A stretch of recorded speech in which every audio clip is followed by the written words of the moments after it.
1957, grew up in southeastern Pennsylvania, the western part of Chester County. My dad worked at Lucan Steel Mill, and as did my mother until she quit to have myself and my two younger brothers. Our grandfather, Knox, had a dairy, 100-plus acre dairy farm right outside the little town of Parksburg. Growing up, I always wanted to be in the Army. At kindergarten, I thought when a question was asked of you, they needed a serious answer, so what did I want to do when I grew up? I said, be a soldier. That was back when they sold war toys, so Mattel would come out with Army sets every Christmas. That would continue to expand my collection. Combat, Gallant Men, 12 O'Clock High were TV shows at the time. And grew up there during the 60s.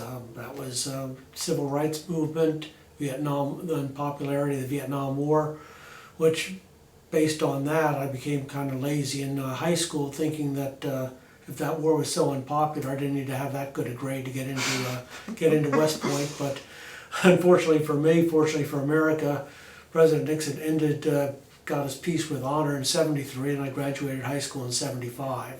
So I had my work cut out for me. I found a school in southeastern Kentucky, Williamsburg, Kentucky to be exact, Cumberland College, now the University of the Cumberlands, and went there and earned a 3-year ROTC scholarship. Awesome. Okay. So tell me about your commissioning. Commissioning was, I was able to receive, back then we called it a regular Army commission, based on your order of merit as a cadet and academic standing. So I was able to get my first choice, which was the United States Army Infantry. Though I think if I finished last, I'd have still gotten that as an available branch. But that's what I wanted to be, and fortunately I got it. All right.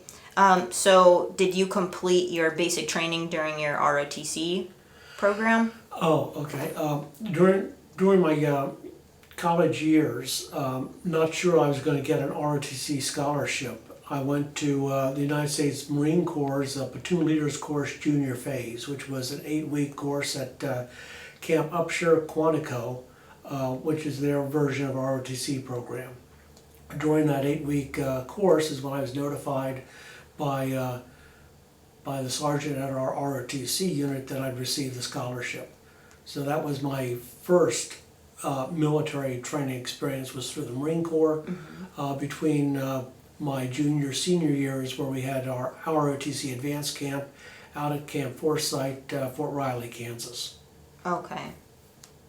And so was that the Marine training, or was that your basic training? That was the ROTC senior cadet training. My basic training was the, at that time we called it Infantry Officer Basic Course, Fort Benning, Georgia.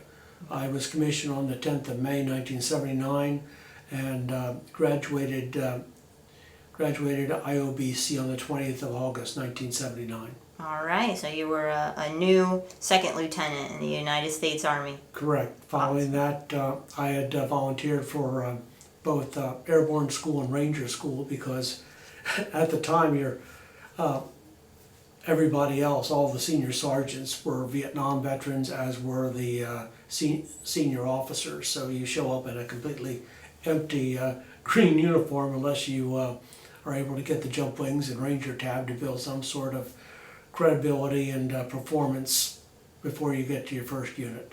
So I went to Ranger School, graduated on 13 with class 1-80, 13 December 1979, with a follow-on of Airborne School in 1980, graduating in February.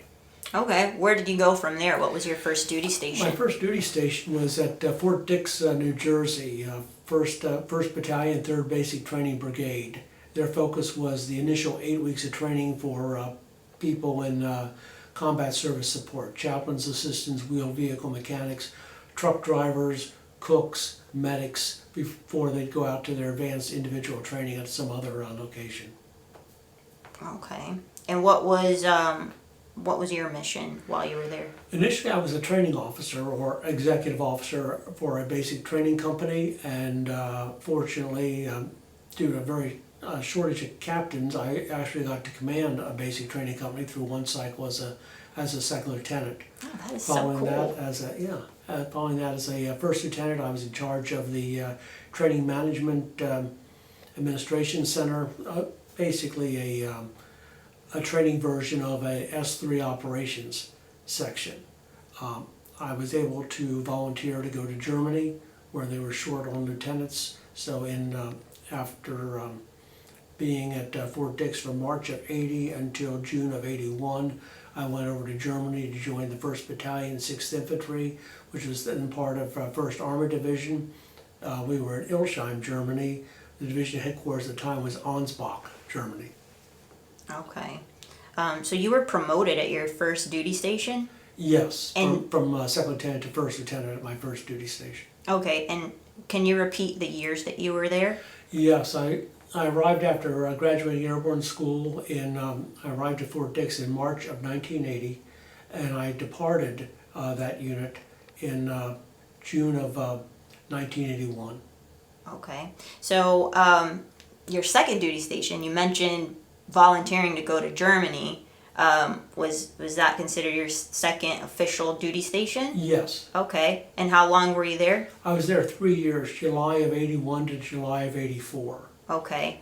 Were you promoted during that assignment? Yes, of all things, on April 1st, it's an April Fool's joke, they made me a captain in April of 1983. Okay. And what jobs were you assigned while you were there? We were a mechanized infantry battalion. I started out as a platoon leader with Bravo Company, 1st Battalion, 6th Infantry, then moved on to be a company executive officer, first with the headquarters company, and then with Charlie Company. When I got promoted to captain, I became an assistant S3 at the battalion headquarters. How old were you when you were promoted to captain? Oh, let's quickly do the math. 83 from 57, I was 25, almost 26. Okay. I don't know. I think that's pretty advanced, is it not? It's only because of the November birthday. Everything else Okay. falls right into track as far as how that goes. Okay. But our go to war mission at the time, with the Cold War and in theory being outnumbered by the Soviets 6-1 when you consider the Warsaw Pact, we were to plug a small gap up near Coburg to help out the 2nd Armored Cavalry Regiment. If for some bizarre reason the Soviets decided to turn 90 degrees south during their attack and go through that hole. If we survived that, we were then to work our way back to 1st Brigade, 1st Armored Division to continue trading space for time, as far as how that event was to sort out. Okay. So, you went abroad pretty quickly. Was that your first time in Europe? Yes, that was my first time in Europe. The only outside the U.S. travel I had had up until joining the Army was a trip up to Canada. Okay. And how old were you then? When I went to Canada? Yeah. Were you a child or? Yes, I was in 7th grade. Oh, cool. It was Okay. a train trip, hockey trip, Madison Square Garden, Montreal, then Toronto, where fortunately, based on weather, the Chicago Blackhawk team at the time had a car coupled to our car, and at Union Station, Chicago, got to meet all the players for the Blackhawks before they dispersed. Very cool. Mm-hmm. So from Germany, where did you go? After Germany, I came back to Fort Benning for the Infantry Officer Advanced course, which was a 6-month course. Got there in July, graduated in I believe January or February.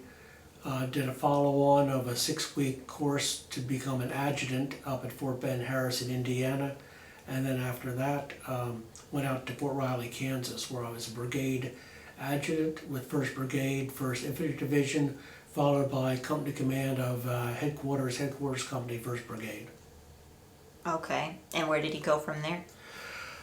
After that, I went to Fort Bragg, North Carolina, where I first worked at the United States Army JFK Special Warfare Center on staff, and then ultimately over to 96 Civil Affairs Battalion, initially Delta Company, and then I took command of Bravo Company. So I joined in May of 1979 and retired in March of 2012.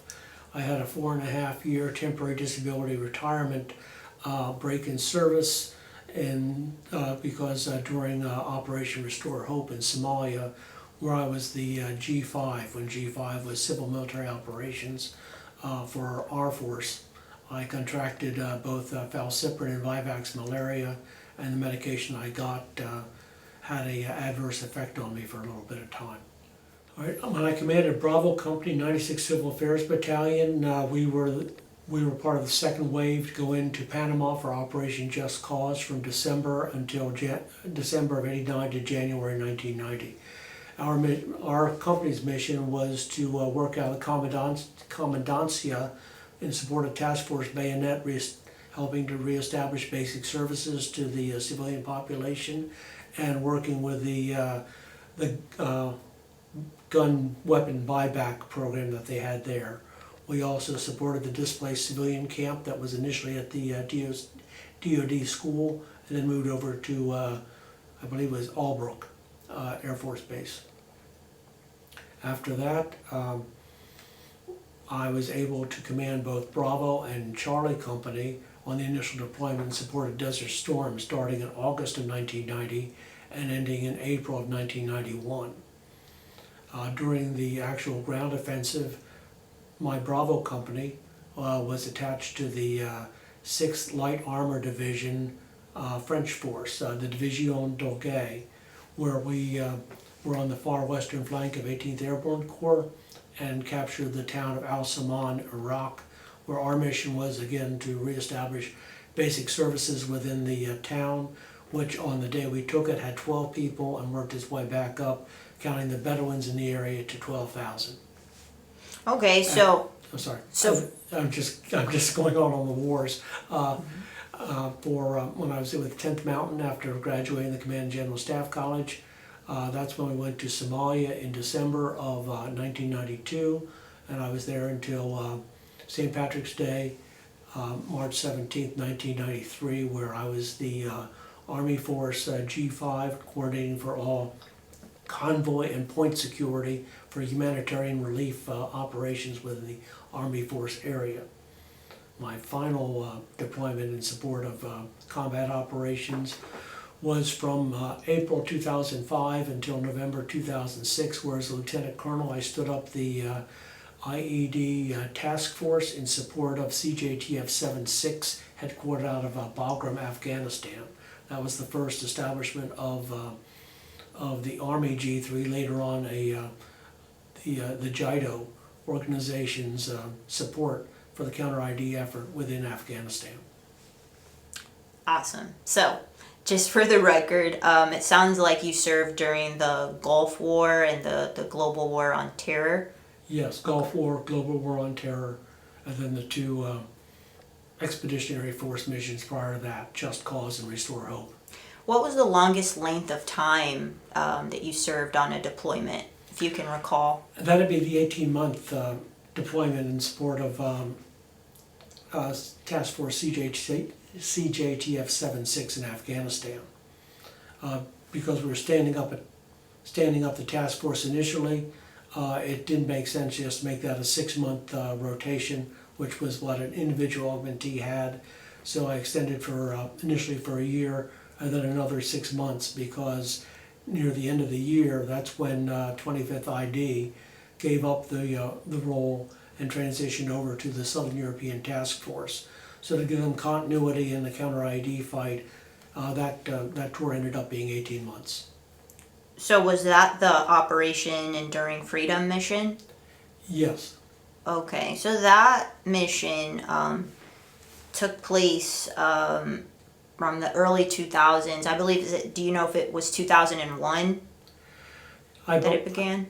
Yeah, I believe that's when they first began. I think it was naming as such. 2001, 2014, and the goals for that mission was to remove the Taliban from power, weaken Al Qaeda, and train Afghan forces.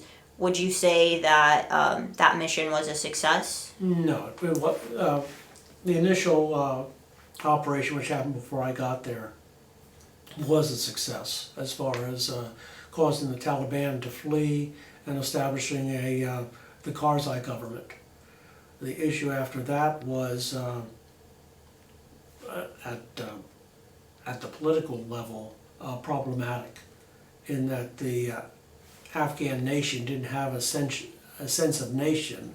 They had a sense of clan loyalty.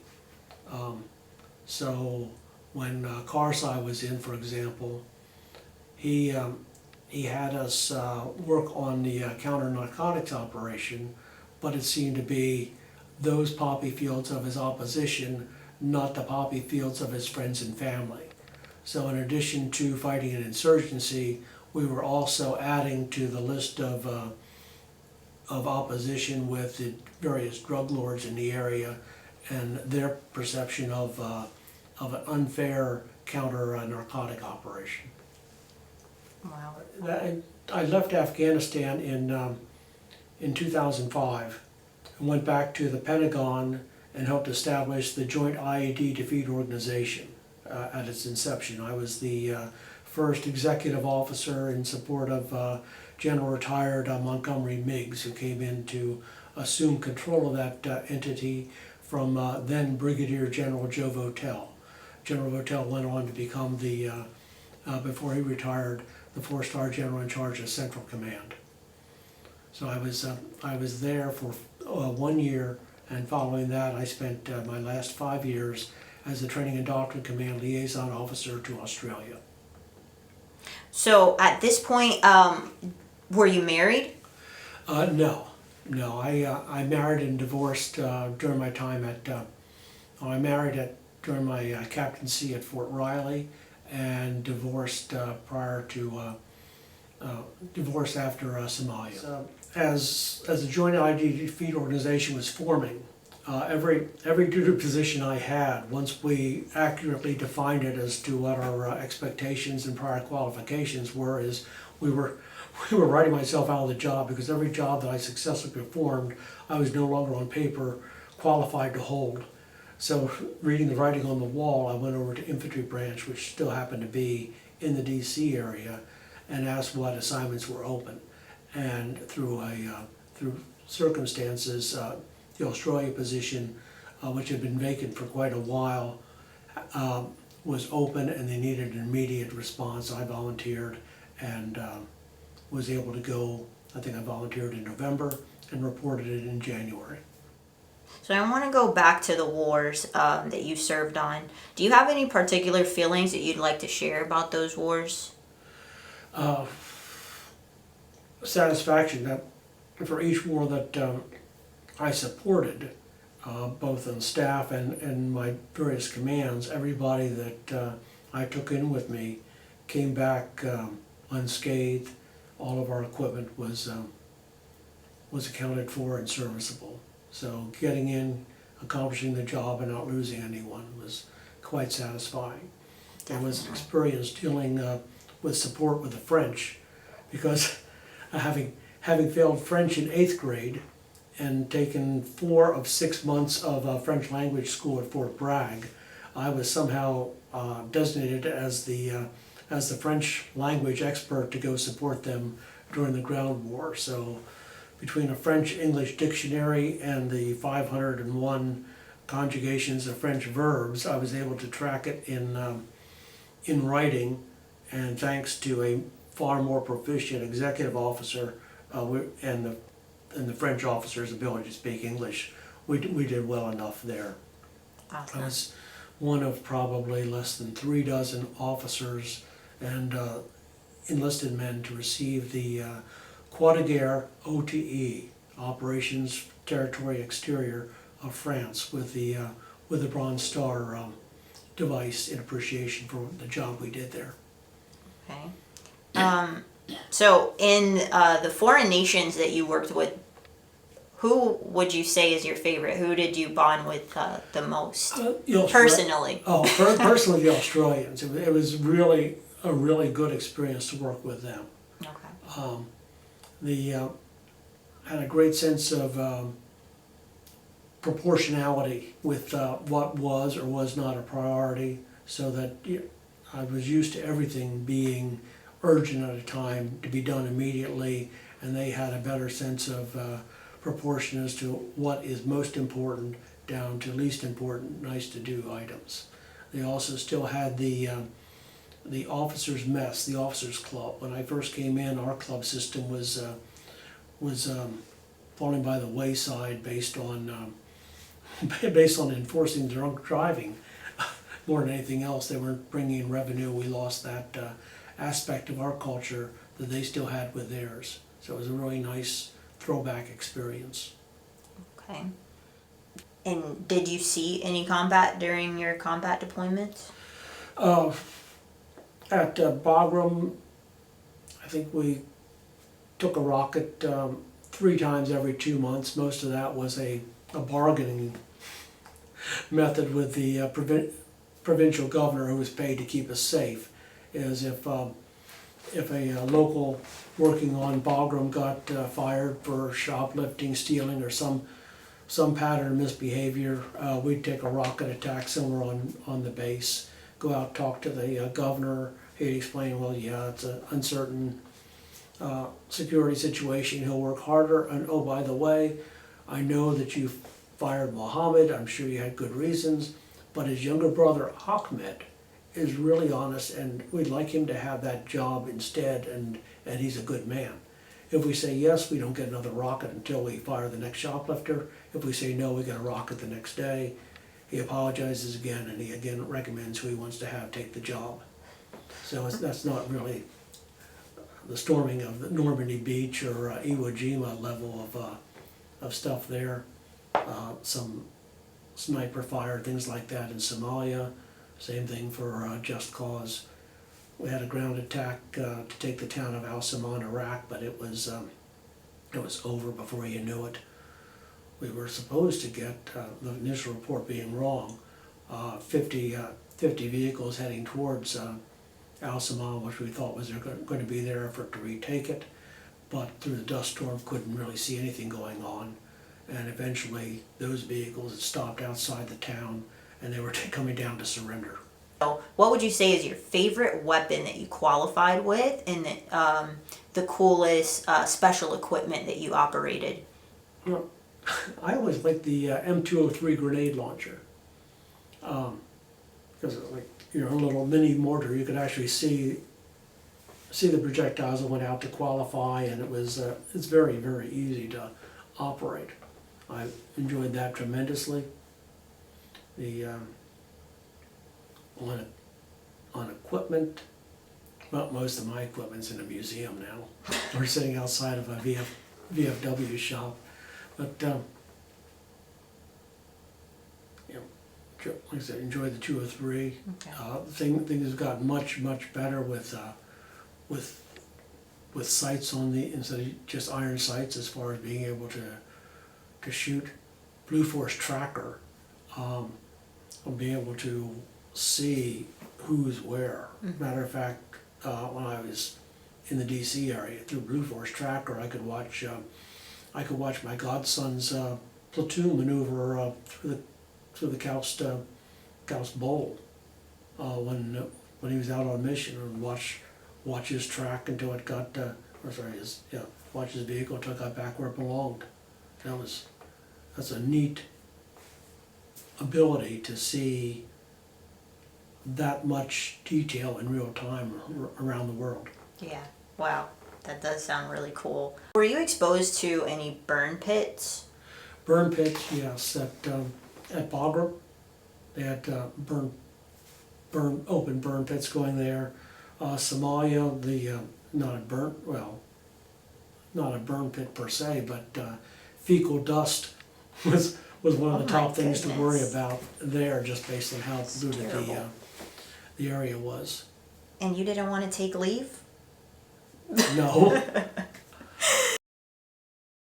What would you say was your greatest stress? I would say the greatest stress was probably the Operation Restore Hope mission in Somalia, because we were put in the midst of a civil war, with a mission purely to make sure that as the civil war continued amongst the factions, we could make sure that the humanitarian efforts were able to be safely delivered. And the most disappointing thing on that was in a small town of Baladogle, the school had reopened, which showed that the country was going back to some sort of normalcy. Okay. At the UN Operations Center Somalia, UNISOM, mentioning that to the members of the media who were there, who wanted to go up and attend it. Their position was, we've already seen a school opening, we don't need to go. I took a convoy of Irish Concern workers up there, because they were the ones that had been working in Baladogle. One nurse stayed back because the boxer Riddick Bowe was going to visit her feeding center. She wanted to see him and explain what was going on. They came up separately. Irish Concern, which is now I believe Concern Worldwide, assured me that they were safe because they delivered food both inside Mogadishu and out in the country. So both the country faction and the city faction respected them, because that's how they received food. They did not account for the nomadic faction, and that girl was ambushed and killed on the way up to the feeding center. Got the word and escorted a Moroccan ambulance and doctor back to the attack site, which, while we could do over 50 miles an hour to get there, the doctor wasn't going over 25 because his film crew was in front of that vehicle filming the rescue operation. When they got there, the doctor waited by his vehicle until the camera crew was in front of him so they could film him striding towards where the girl was dying. So yeah, I'd say that was my most stressful event. At the Concern compound, the reporters who could care less about seeing a school open were trying to crawl over the walls to get pictures of the grieving workers. Wow. So that's, I'd say that would be the top of my list. On a lighter note, what was your greatest accomplishment? Okay. I actually think being able to stand up the Counter-IED task force in Afghanistan. Very cool. Because the mission I got was from General Votel was go to Afghanistan, see if there is an IED problem, and if so, come up with a way to fix it. And he gave me a half dozen former Delta Force Sergeants Major as contractors to help me with this problem, and a Master Sergeant from the 82nd Airborne Division. And so we attached ourselves to the Corps G3, the Division G3 there, to make sure that we were embedded with operations rather than over into the intel section, so we were more of an action arm. We provided in-country IED training as units came in. We assisted with the joint interrogation facility questioning of suspected IED operators. We went out on missions and patrols with the units to pick up their tactics, techniques, procedures, and what they were using to mitigate IED attacks, to share that throughout theater. We were in charge of determining what type of electronic countermeasures were most useful. And as the IED attacks increased, the commanding general for CJTF 76 gave us helicopter assets on standby. So if there was an IED discovery or detonation, we had a dedicated helicopter to take us out to the blast site. And our team then consisted of, we had FBI agents with us to do the forensics, EOD personnel to make sure that there were no secondary explosions explosive devices in the area, and that the blast site was clear for the FBI to interrogate it. And we had our own Delta Force, former Delta Force contractors, myself, to then investigate the location to find out why they picked that, what the aiming point was, routes of ingress, egress that they used, so that we could try to identify potential danger zones for units to be more aware of in the future. Okay. Did you earn any medals in particular that you have decided is your favorite? Do you have a favorite medal? The French Croix de Guerre from Desert Storm that I received from them was very, very unique. I also, from Desert Storm, the U.S. Army 18th Airborne Corps awarded me a Bronze Star. And for my work with the Counter-IED Task Force in Afghanistan, I received a Bronze Star from the 25th Infantry Division for my tour with them, and a Bronze Star from the Southern European Task Force for my support of them as well. Okay, cool. Does it look French? It is a bit gaudy, if that's what you're asking.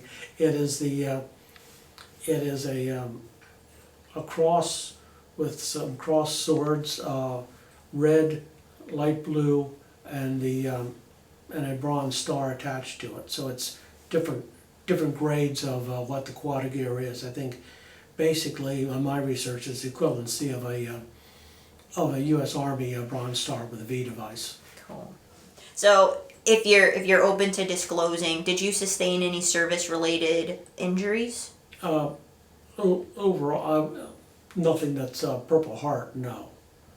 But based on, well, in Mogadishu, where the happiest place on earth was next to a operating machine gun, and other events throughout the career, I'm 100% disabled for hearing, some PTSD, asthma, and sleep apnea from the burn pits, and then some residual back, knee, joint pain from airborne operations. And do you feel that the Army has helped you cater to those needs? Yes, I think the VA, starting in 2017 to January of 2021, was absolutely fantastic and still very supportive of us. I know prior to January of 2017, I had both TRICARE as a retiree and VA. And when I called TRICARE Prime for help, I'd get an answer within a minute. For the VA prior to January of 2017, the phone would just ring, ring, ring, and not even go over to a voicemail type of thing until I finally just gave up and quit, or else I was on hold for 20-25 minutes. So yeah, it's definitely changed since January of 2017. Okay. Were you a part of any transition programs from, your time in service to becoming a civilian? I went through the transition assistance point when I retired out of Australia. That was quite the boondoggle. Is that I had to fly up to Schofield Barracks in Hawaii to attend that as a one week course, and also my separation physical required 2 different trips. One of which was combined with the transition assistance, but 2 flights from Australia to Hawaii to be able to out-process from the Army. Okay. So tell me about your life after service. Oh, it was a slow wean. My first thought, because I had a very good social network built up, was to remain in Australia and hop in, hop out on a tourist visa. But I made the mistake of calling one of the former Delta Sergeants Major that worked for me in Afghanistan to say I had a spare room if he and his wife had any free time, would like to come to Sydney, I'd be happy to host them. And in the whole thing of how to apply for a job, his question was, asked, do I want a job? And my response was, not really, why? and he said that he was a subcontractor with a joint IED defeat organization to send over operations integrators to continue to work the Counter-IED fight in Afghanistan. And so from March of 2012 until I believe October of 2019, I continued to support the Department of Defense as a military contractor with, I had, let's see, a 12-month tour and a 7th-month tour back over in Afghanistan as a contractor. First supporting out at Leatherneck, supporting the Marine operation out there, and then supporting the mobile training team concept that we had when the 101st was in the coast area. Okay, and what were your pursuits once you left Australia and you were back stateside? Stateside was the defense contracting up until 2019.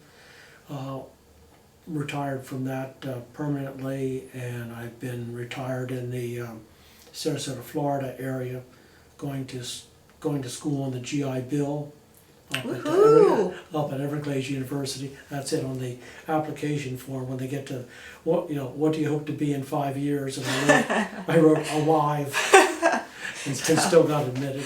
Oh man! So other than being an intern from Congressman Steube and being a student, what else are you up to these days? Oh, not too much really. That takes up most of your retirement. time, right? Yeah. Well, that's basically it. We had some travel plan. We've done some traveling since I've retired. COVID's put a lot of stuff on hold in that for the trips that I wanted to take,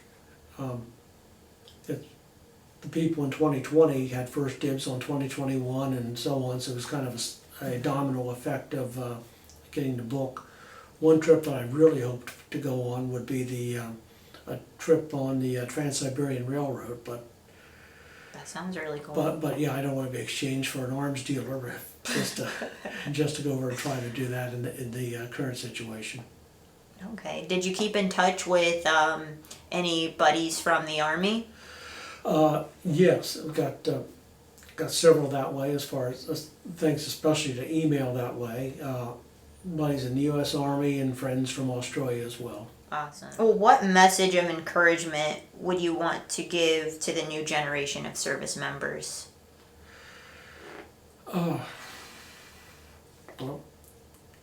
one thing Colonel told me when I was a stressed out captain is it's not funny when it's happening, but it gets better that way.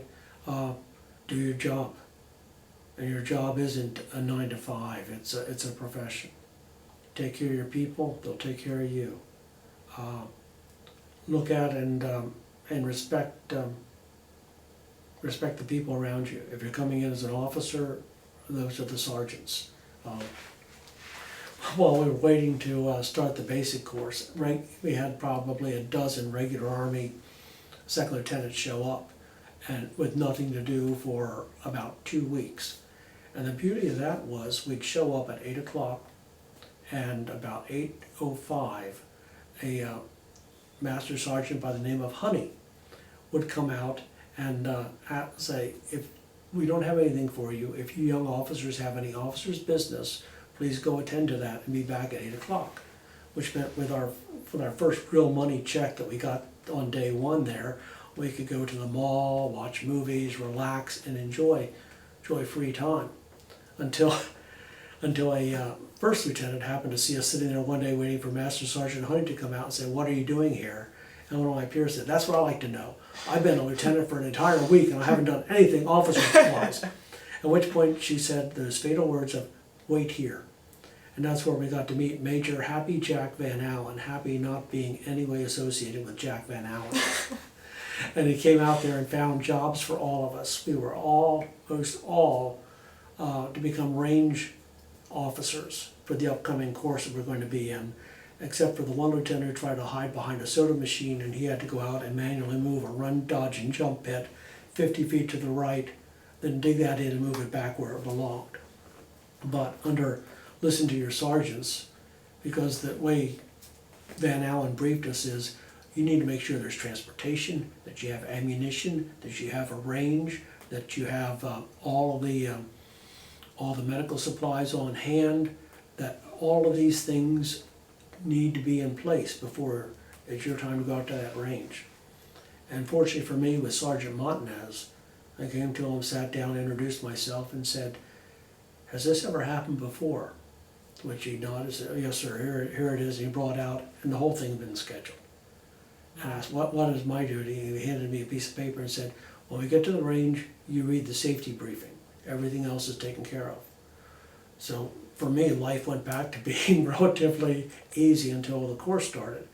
But for my fellow lieutenants, some of whom went to and said, "Listen, this is what we got to do," the sergeant was more than happy to just play dumb and let him try to work the way through as if nothing had ever been done like this before. So listen and respect people. Things work out better. Well, John, this completes your interview today. Thank you so much for your time and for your service. Well, thank you. Appreciate the ability to talk to you.